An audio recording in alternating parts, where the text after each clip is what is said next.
साथियों सभी को नमस्ते। साथियों, अभिव्यक्ति की आज़ादी, इसके बारे में आपने बहुत बार सुना, पढ़ा, लिखा, देखा होगा।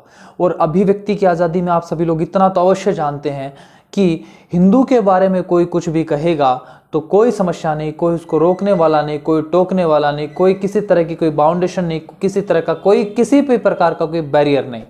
परंतु वही बात जब हिंदू इस्लाम के बारे में, ईसाईयत के बारे में कुछ कह देता है तो उसके सामने कोर्ट भी खड़ा होता है, उसके सामने सब कुछ खड़ा होता है। और अभिव्यक्ति की आज़ादी नाम का कोई कानून शायद ही हिंदू के लिए इस देश में कोई काम करता हो।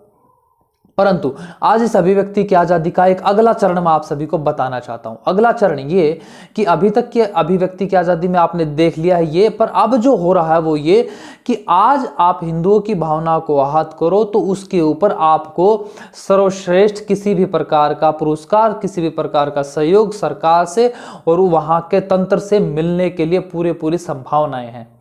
मैं ये बातें क्यों बोल रहा हूं?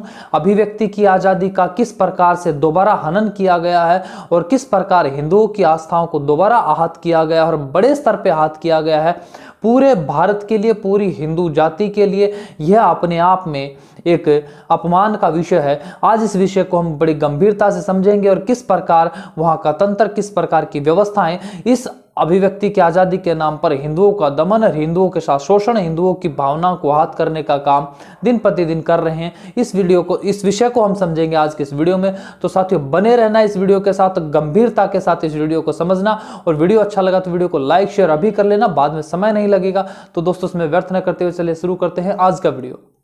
केरल साहित्य अकादमी, केरल साहित्य अकादमी 2019 में अपनी एक सूची जारी करती है जिसमें एस हरीश की पुस्तक मीसा को सर्वश्रेष्ठ पुस्तक के लिए चुना जाता है। अब यह पुस्तक, यह उपन्यास क्यों सर्वश्रेष्ठ के लिए चुना जाता है यह समझना चाहिए। इसमें अभिव्यक्ति की आज़ादी कूट कूट के भरी पड़ी है, समझना चाहेंगे। इस पुस्तक में हिंदू महिलाओं के और हिंदू मंदिरों के पुजारियों के एक ऐसे नाजायज, ऐसे अश्लील संबंधों के बारे में बताया गया है जिन संबंधों को अगर जाने समझें तो हमारी रूह कांप जाए। इस पुस्तक के कुछ अंश में पढ़ के सुनाता हूं तो आप ध्यान से समझिएगा कि यह पुस्तक क्या कहना चाह रही है। इस पुस्तक में लिखा है, एक पृष्ठ आता है, उसमें लिखा दो दोस्त आपस में चर्चा कर रहे हैं, उन दोनों दोस्तों की आपस में वार्ता है और इस पुस्तक में उसका संदर्भ है। तो ये मैं आपको पढ़ के बता रहा हूं। 6 महीने पहले मॉर्निंग वॉक पर जाने के दौरान एक मित्र ने पूछा, मंदिर जाने के लिए ये लड़कियां नहाती क्यों हैं और अपना सर्वश्रेष्ठ प्रदर्शन क्यों करती हैं? मैंने कहा, प्रार्थना करने के लिए। उसने कहा, अर्थात उस दोस्त ने कहा, नहीं, प्रार्थना करने के लिए नहीं। उसने कहा, ध्यान से देखो, उन्हें प्रार्थना करने के लिए सबसे अच्छे कपड़े पहनने की क्या जरूरत है? वो अनजाने में घोषणा करती हैं कि वो, ब्रैकेट में समझ जाएंगे, डैश डैश करके समझ जाएं, करने के लिए तैयार हैं। मैं हंसा। उसके बाद आगे कहता है, उसने कहा, नहीं तो वो महीने में 4-5 दिन मंदिर क्यों नहीं आते? वो लोगों को बताती हैं कि वो इसके लिए तैयार नहीं है, विशेष रूप से मंदिर के उन ब्राह्मण पुजारियों को सूचित करती हैं।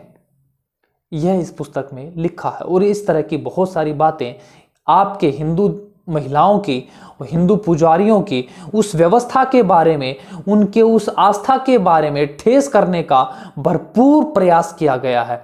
परंतु यही प्रकरण जब 2018 में सुप्रीम कोर्ट में उठाई गई, इस पुस्तक को, उपन्यास को बैन कराने के लिए आवाज उठाई गई, तो सुप्रीम कोर्ट ने ऐतिहासिक फैसला सुनाया।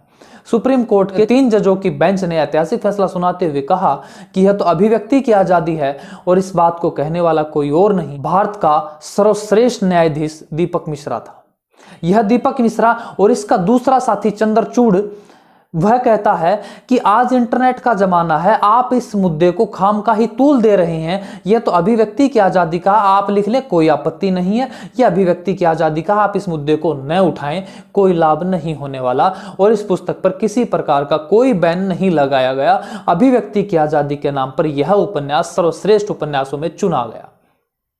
परंतु दूसरे अगर मैं इस पक्ष को ध्यान देना चाहूं, अगर हिंदू मंदिरों में इस प्रकार की घटना होती हैं अथवा नहीं होती हैं, ये हम सभी जानते हैं, 80 करोड़ हिंदू जानता है। अगर कहीं होती भी हैं तो वो इक्का दुक्का, और वह उन मंदिरों की क्या दुर्दशा है और मंदिरों के नाम पर कैसे लोग बैठे हैं वो आप सभी जानते हैं। मैं इस बात को ऐसा नहीं कहूंगा कि मैं स्वीकार ही न करूं, परंतु जो भरे समाज में, भरे देश दुनिया के देशांतरों में प्रचारित है, क्या कैथोलिक चर्चों के द्वारा वहां की नर्सों को किस प्रकार शोषित किया जाता है, किस प्रकार 6-6 घंटे नंगे बदन खड़े रखा जाता है, और उनके प्रैक्टिकल के नाम पर, प्रैक्टिकल क्लासेस के नाम पर किस प्रकार उनका शारीरिक शोषण होता, मानसिक शोषण होता, बौद्धिक शोषण होता है, और करने वाला कोई और नहीं। जिस प्रकार जहां इसको हमारे भारत अपने हिंदू संस्कृति में मंदिर में पुजारी होता है, वहां उनका बिप्स होता है, वह उसको करने वाला होता है, पर इस पर आवाज कोई नहीं उठाएगा। और एक आवाज उठाने वाली एक महिला जिसने इस पर आवाज उठाई और अपनी आत्मकथा में वह लिखती है कि मैंने इन चर्चों में अपने साथ और अपनी न जाने कितनी सगी संबंधित सहेलियों के साथ ऐसा शोषण होते हुए देखा है, और उस महिला का नाम है सिस्टर लूसी कलपुरा। यह सिस्टर लूसी कलपुरा आज पूरे केरल में, पूरे भारत में सबसे विवादित महिला बन गई हैं ईसाई होने के नाते, क्योंकि यह वह इकलौती ऐसी महिला है जिसने इस अन्याय के विरुद्ध, इस अत्याचार के विरुद्ध आवाज उठाई। और आवाज न मात्र आवाज उठाई, जब वह कैथोलिक चर्चों के फ्रांसिकन क्लासेस धर्मसभा, इसमें जब इन्होंने आवाज उठाई तो इनकी आवाज को न मात्र दबाया गया, इनको निष्कासित कर दिया गया। और वेटिकन सिटी से नोटिस आया कि इनका निष्कासन उचित है, क्योंकि इन्होंने वेटिकन के बारे में, इन्होंने कैथोलिक चर्चों के बारे में, इन्होंने कैथोलिक चर्चों के पादरियों के बारे में गलत और अभद्र टिप्पणियां करी हैं। उसका निष्कासन हो गया, उसको निकाल दिया गया, क्योंकि उसने आवाज उठाई, जबकि वह खुद ईसाई थी। परंतु भारत में 125 करोड़ हिंदुओं की भावनाओं को आहत करने के लिए एक व्यक्ति वामपंथी विचारधारा का, कम्युनिस्ट विचारधारा का पुस्तक लिख मारता है, और न मात्र पुस्तक लिख मारता, उसको सर्वश्रेष्ठ पुस्तक का एक पुरस्कार दे दिया जाता है, और वह विवादित पुस्तक होने के नाते उसको बंद कर देना चाहिए था, परंतु उसको सर्वश्रेष्ठ पुरस्कार मिला, यह कह के दे दिया गया कि ये तो अभिव्यक्ति की आजादी है। परंतु वहीं अगर ऐसा ही कोई हिंदू इस प्रकार की कोई भावनाएं अपनी व्यक्त कर दे, और जबकि वह प्रमाणों के साथ भी बात लिख देता है, तो अभिव्यक्ति की आजादी तो बाद में आती है, अगले 6 घंटे के बाद उसके गर्दन पे फेरा फिर जाता है, उसकी गर्दन नप जाती है। यह होता है, और उसकी आवाज को उठाने वाला, उसकी आवाज बनने वाला, उसके विषय को उठाने वाला मेरे जैसा कोई यूट्यूबर चिल्ला चिल्ला कर थक जाता है।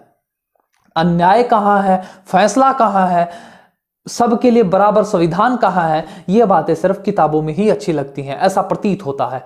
ये आपने देख लिया होगा 4 दिन पहले हमारे भाई रिंकू को कैसे वह राम मंदिर के लिए तो पर्चियां काट रहा था, मार दिया गया।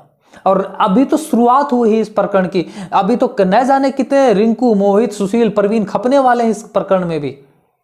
यह अभिव्यक्ति की आजादी, अभिव्यक्ति के लिए कार्य, अभिव्यक्ति का धर्म, यह सिर्फ और सिर्फ हिंदुओं को छोड़कर लागू होता है। ठीक है, अगर धर्म है तो आप इस्लाम का प्रचार कर सकते हैं, ईसाईयत का कर सकते हैं, बुद्धिज्म का कर सकते हैं, कोई रोकने वाला नहीं, कोई टोकने वाला नहीं। आप बस हिंदुओं के बारे में किस तरह की गालियां दो, गलोच करो, उनकी माताओं बहनों के, उनके ईश्वर के ऊपर, उनकी पूरी व्यवस्थाओं के ऊपर कितना भी अभद्र टिप्पणियां करो, आरोप प्रत्यारोप करो, वह सारी की सारी चीजें आती हैं अभिव्यक्ति की आजादी में। परंतु वही अभिव्यक्ति की आजादी जब हिंदू अगर प्रयास करता है तो बेचारे के अभिव्यक्ति की आजादी में उसका गला कटता है। यह आज इस भारत की दुर्दशा है। तो मैं अब इन 125 करोड़ के देशवासियों से और 125 करोड़ में 100 करोड़ हिंदुओं से मैं पूछना चाहता हूं, क्या यही तुम्हारी अभिव्यक्ति की आजादी है? क्या यही तुम्हारा धर्म है? क्या यही योगीराज श्री कृष्ण ने आपको सिखाया? क्या मर्यादा पुरुषोत्तम श्री रामचंद्र जी से आपने यही सीखा? क्या आपने अन्याय के विरुद्ध आवाज उठानी नहीं सीखनी? क्या आप हमेशा ही दबे कुचले इसी प्रकार अपनी संस्कृति, मान्यताओं, परंपराओं का मजाक बनते देखते रहना चाहते हो? क्या आपकी रगों में भी वही पानी दौड़ता है जो पानी उष्ण होने की बजाय ठंडा हो चुका है? क्या ऐसा हो गया है हिंदू? या फिर मैं ऐसी एक ढिंडोरा पीटूं, कल्पना का ढिंडोरा पीटूं कि मेरा हिंदू जाग गया है, हिंदू उठ गया है, हिंदू सोया हुआ शेर था, ये कर देगा, वो कर देगा। क्या बात, क्या फायदा होने वाला? कोई फायदा नहीं वाला।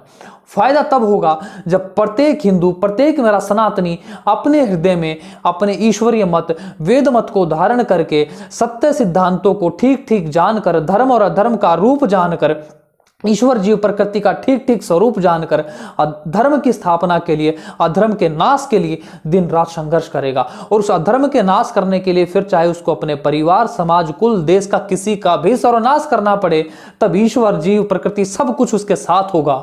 और तभी यह धर्म बचेगा, तभी यह संस्कृति बचेगी, तभी यह राष्ट्र बचेगा।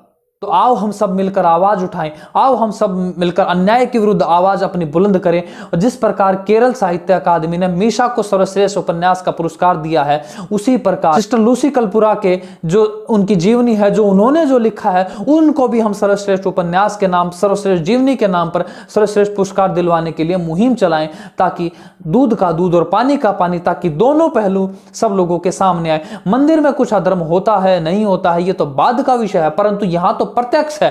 और हिंदुओं का तो सिर्फ दुनिया में एक ही देश है, इनके तो 56 नहीं पता नहीं कितने सारे देश हैं। 56 देश, इस्लाम को छोड़ दो, 2-4 कम्युनिस्ट कंट्री को छोड़ दो, तो बाकी सभी नहीं कहें। और वहां प्रत्येक चर्च में यह घटना आए दिन, दिन प्रतिदिन होती है। बोलने वाला कोई नहीं, साम्राज्य इनका है। आओ इनके अधर्म के साम्राज्य के विरुद्ध खड़े हो जाएं और धर्म की स्थापना के लिए खुद लग जाएं, जीवन लगा दें। और इसी में हमारी उन्नति है, इसी में इस राष्ट्र की उन्नति है। तो दोस्तों, वीडियो को ज़्यादा लंबा न करते हुए मैं आपसे निवेदन करना चाहूँगा और पूछना चाहूँगा, आज का वीडियो आप सभी को कैसा लगा। वीडियो अच्छा लगा तो वीडियो को लाइक करना, शेयर करना, चैनल को सब्सक्राइब करना बिल्कुल मत भूलना। तो जाने से पहले एक बार मेरे साथ बोलिए, धर्म की जय, धर्म की जय, धर्म की जय। मर्यादा पुरुषोत्तम श्री रामचंद्र जी की जय। धर्म संस्थापक श्री कृष्णचंद्र जी की जय। सभी को नमस्ते जी।